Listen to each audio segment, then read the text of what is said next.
I have a great recipe for y'all today, and it's from the Lancaster County Amish Cookbook. This is a great cookbook. I bought this from Kauffman's Fruit Farm and Market. It's the company I told you about in that clear gel video, and this is a great cookbook. There's over 1,000 recipes in here, and they're all just everyday down-to-earth type recipes, nothing fancy, and a whole lot of scratch cooking in here. They're good recipes for food storage. There's a lot of things in here just very basic, like pancake syrup and pretzels and homemade pudding, all that type of stuff.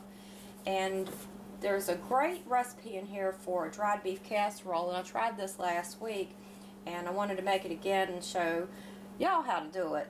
And a great tip for you, if you're making videos, be sure to turn on the camera. It really helps because I mixed this whole casserole up and then the camera clicked off. I forgot to turn it on.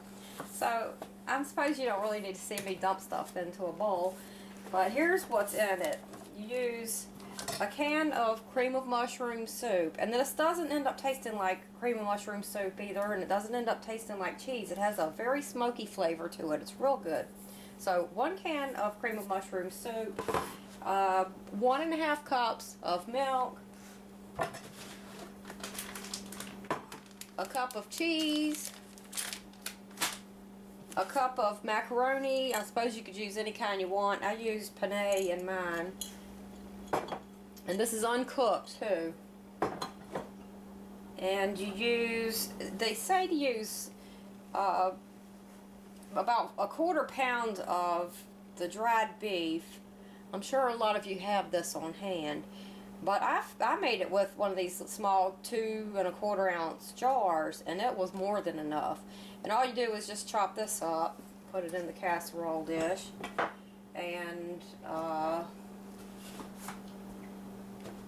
3 teaspoons of onion. I just added 1½ teaspoons of dehydrated onions to it. And that's it. And you just mix it all together. And like I said, the macaroni is uncooked.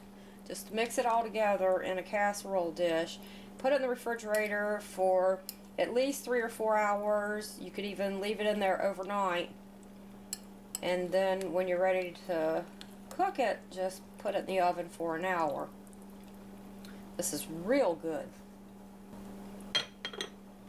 So I'm going to put this in the refrigerator, and the first time I made it, I didn't plan ahead. I just went ahead and cooked the noodles, cut back on the milk, cut that back to 1 cup, and then baked it in the oven. It was delicious. Also, this is a great food storage meal because you could use freeze-dried peas or dehydrated peas. You could use freeze-dried cheese and powdered milk, and the rest of it's food storage. Okay, the casserole has been in the refrigerator for about 6 hours now, and it has absorbed a lot of the liquid. It looks like if I bake it like this, it's going to end up too dry. So I'm going to add some water to it. About, let's see.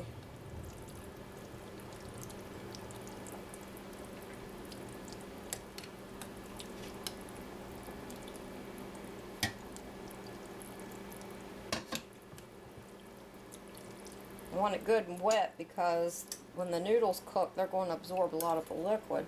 The way I did it the other time, it turned out perfect. That might be the way I do it from now on. Okay, I added 3/4 cup of water to it, and I'm going to put it in the oven. So here it is after I took it out of the oven. I baked it at 350 for an hour, and I stirred it up a couple of times while it was baking. I'm real glad that I added the water to it. It looks kind of soupy at first, but as this casserole sits, it will thicken up.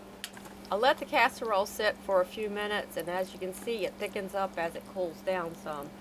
And this dish is very salty and has a smoky flavor to it. It's very good.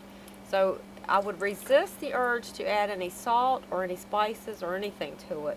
Be sure to try it as is the first time, and you could add any other kind of vegetables you wanted to it, any type of pasta, however you want to do it, but I would resist the urge to add any type of spices to this. So this is a good way to use those little jars of dried beef. I hope it helps.